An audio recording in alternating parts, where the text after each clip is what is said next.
Hitting all my fancy buttons.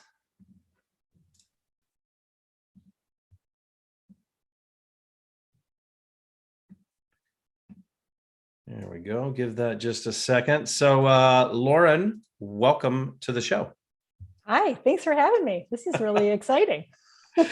Well, it's very exciting for us. It's very kind of you to say that it's exciting for you.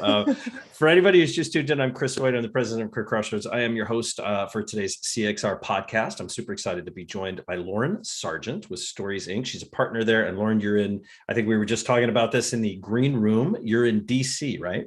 Yes. Mm-hmm. Yeah, which has, were we saying has similar weather? I'm in Austin. It has similar weather to Austin, or it's it's close. I would love to say that, but today it's not 48 like it is in Austin, but today is surprisingly nice out after days of like frigid. Don't you dare go outside without like being totally loaded up. Today is kind of like maybe it's just your jacket. So I think that's pretty good. I actually have a trip coming up to go see the Northern Lights, and I'm very excited. It's in a couple of weeks. We've planned it at this time of year because of the amount of darkness versus daylight to be able to see them. So it's a bucket list item, but it is supposed to be minus 20 Fahrenheit. My God. And I feel like I'm in fear of my soul freezing. That is the stage at which you'll be able to see it. You'll breathe it out and see it. Yeah, and then, frozen.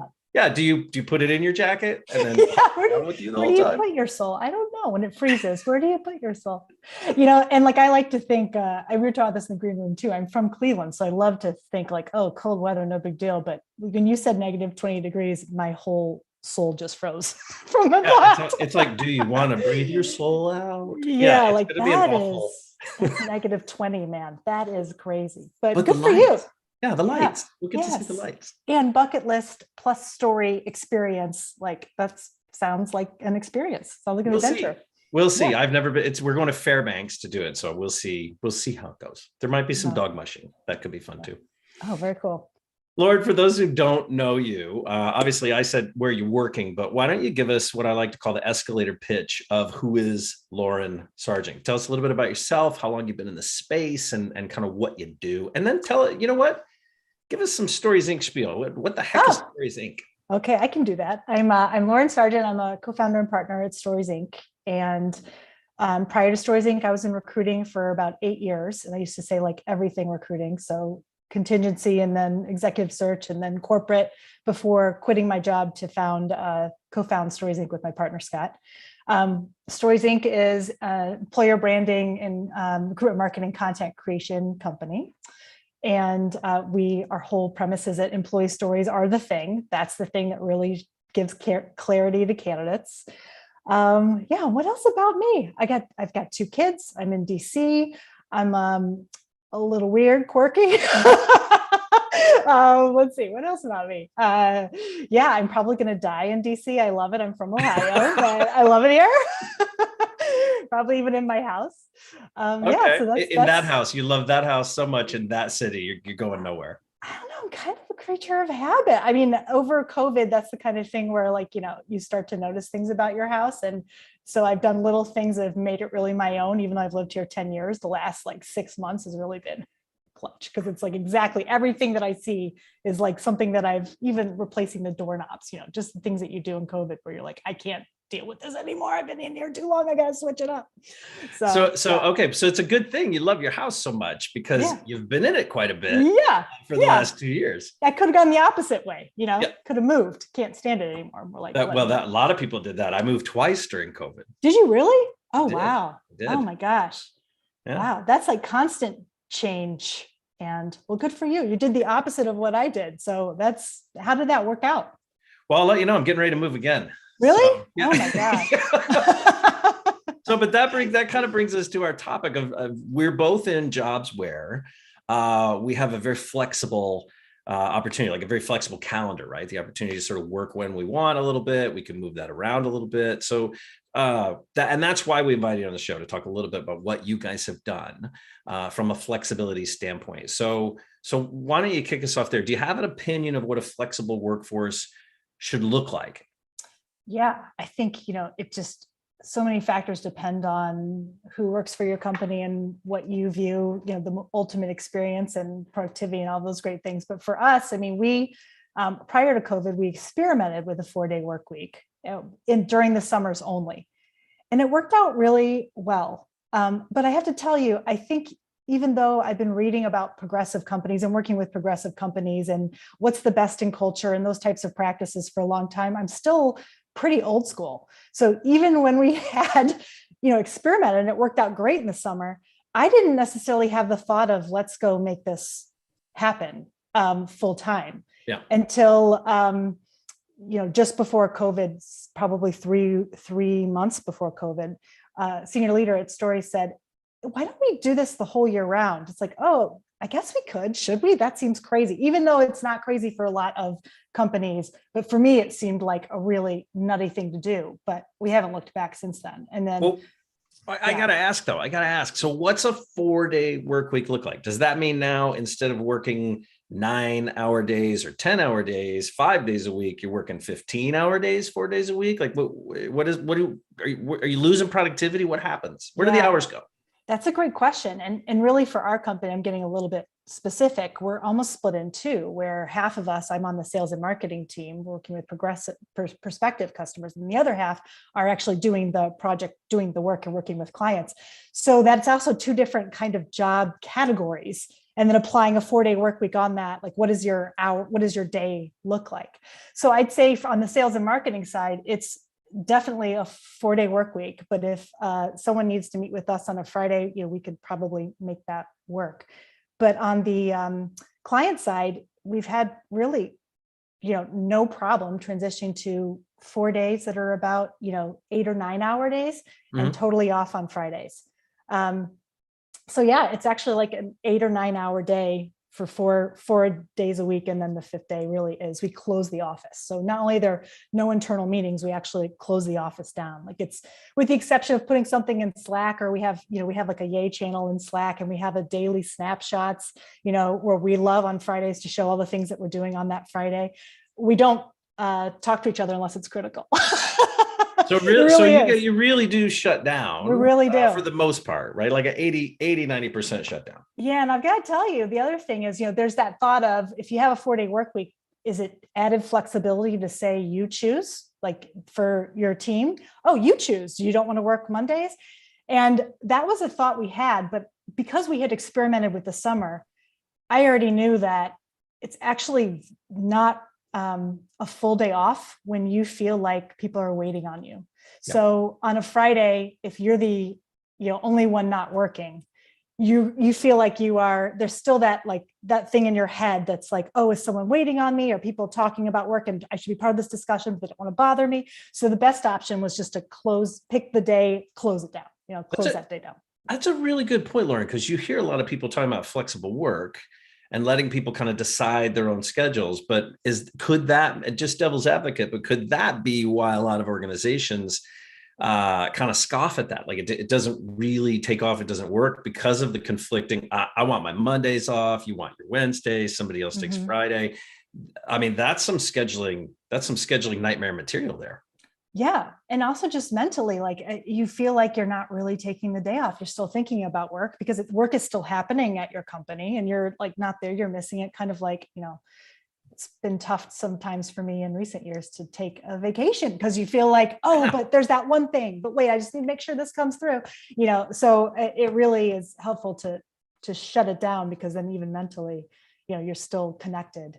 Well, and look, I'm a fan of Slack, and I think Slack started, and I think their mantra, if I remember right, was we're going to be the death of email. Yeah. But I have to tell you, we're off, right? Or we're out and about. Slack seems to be the death of downtime. Yeah. Oh, yeah. I agree. Yeah. I mean, I know. And I was just, because I knew I wanted to be, to talk, even though I'm living the 4-day work day life, and I'm a leader that's made that happen for our company. I still wanted to make sure I had, because I knew I was going to be talking with you about it. I wanted to make sure I had done some research. And I saw this really interesting thing that in the 1920s, an economist predicted that by 2030, we'd all be working 15-hour work weeks.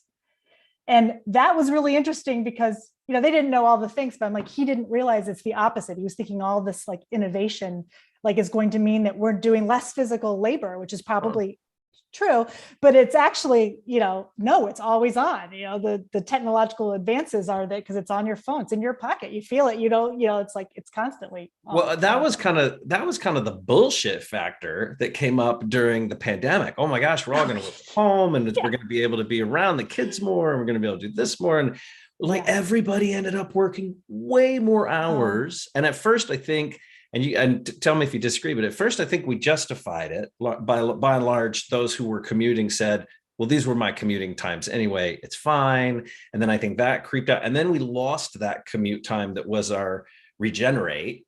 And now we've got laptops on the couch after dinner. Now, I think it's worse than it's ever been. Yeah. Not only is it like constant, but it's like distracted hours. That was what was so hard because I have small little kids where I'm working a lot, but the work quality is not good. And it's also not thorough because you're doing 15 things at once, so that's also, I would just also say that is a argument for the 4-day work week, because on our Fridays, which we have off, I don't consider this work at all, but my business partner, Scott, we're also very close friends. We've been building a business together for 10 years almost. We go for hikes in the morning on Fridays together just because, sure, it's social, but it is work because we talk about work, but it's more of like idea stuff, the things that you can't actually do during the 4-day works, 4-day weeks when you're like crushing it in the details. Like you can't necessarily think strategically. So I know that was what was really lots of things were hard about COVID, but one was just the expecting to, you're working more, but also your brain's divided and your attention's divided.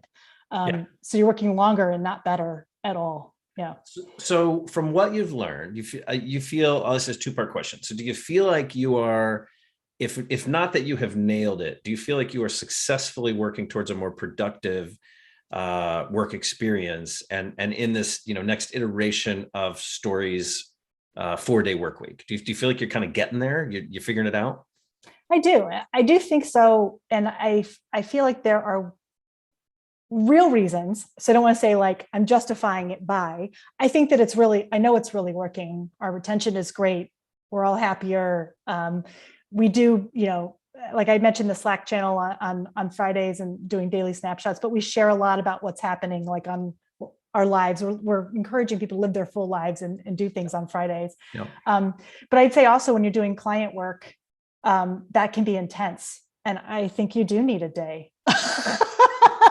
You're going to be on 4 days. Yeah. Like you're going to be on. And like, that's a lot required of you to be, and then I'd say even just as a company leader needing to think of what's next or brainstorm or, digest what's happening in the business. And as, this whole crazy 2 years have been how, by reacting, by not doing so in the moment, but actually having time to think, I think those Fridays have been critical. In addition to doing the things that you need to do or want to do in your life, but even from the work, kind of like, we were talking earlier about the things that happen in the shower, things that you're not even thinking about work, but you're allowed to, there's some creative bursts that come from having that, like not being locked down in the weeds for, 5 days a week.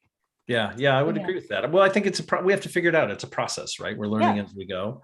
It's been great for talent attraction too. Like we've just recruited, and for a small company to be, everybody's recruiting everybody. But us having a 4-day work week allowed us to have a lot of conversations, to start a lot of conversations with candidates that may not have considered a company our size. Yeah. Well, no doubt. Let me ask you. So take us out with sort of your biggest lesson learned, or your biggest sort of piece of advice for talent acquisition leaders who are trying to figure out how to have not necessarily a 4-day work week, but a more flexible, more productive work week as we're in our 25th, 26th month of figuring out how to work from home, try to be balanced, manage a team, manage a family, manage the dog. I mean, like all of it together. Like, what would you tell them? How should they sort of approach that? Or what was a big lesson for you to sort of get there or in that direction you're headed? Yeah. Close the office, even if it's for a few hours, and you also leave. It's not helpful. It's not helpful if you're like oh, and we don't work Fridays, but here I am sending emails all day and you can see me doing work things. That is so stressful for your team. So I'd say, even if you can't do it for a day, take hours, close the office, nothing should happen, give real time off. There's also that we have unlimited vacation, which is a trap because in a way, because if you're not telling people you actually have to take 3 weeks or give them a minimum, then it's almost like sometimes it never happens. Yep. So I'd say that would be one advice, even just for a few hours, like you also shut it down. Do not, be sending emails and doing those things and making people feel weird about it, like shut it down. And I'd say also prioritizing that time to think and be creative and read something that might apply, or, a day that you think, that's been really, I've really needed that. I didn't know I needed it until, it's almost not too late, but it's, you're in the thick of COVID. You're like, oh, I really need some space to myself to think things through. So I'd say that it's beneficial for all, and especially for leaders. Nice. I love that. I think sort of in tandem with that, I think we've seen a couple of leaders. We now do it too at CXR. It's almost a no camera operations day. So you're not off, but it is a day to sort of, and I hate to use this phrase when I do it, to hunker down and work on a few things where you don't have to worry about the camera being on. You don't have to worry about your office presence, but that you can really focus on some of those big ideas. And I think that sort of sits nicely with what you're saying. Yeah. I just saw a meme the other day, which was hysterical. It was like 2020, at least it resonated with me. It's like 2020, smiling on Zoom, commiserating, oh, you're on mute. And then this three cups of tea. This, 2021 was like 12 cups of tea. No, seriously, you're on mute, like tense video. And 2022 is like video off. It's one button. That's the thing we said. Inner coffee in the veins. I don't know. I think it's getting a little bit better, but it's interesting. I'll find that and send it to you. It's funny. Yeah, it's making a comeback. I think sweatpants are slowly phasing out again, maybe, and we're getting back to putting pants on during the day. Camera time's down to 50%. I love it. Lauren, thank you so much. We're definitely going to have you on. We really appreciate your insight. We're so glad that you made time for us. And we just appreciate you. Thank you. Oh, thank you. Yeah, it was great to be here. All right, everybody, you know where we're at cxr.work/podcast. You can subscribe to us on every stinking thing you listen to the podcast on. So we're happy to have you there. And until then, we'll see you out on the community site at CXR.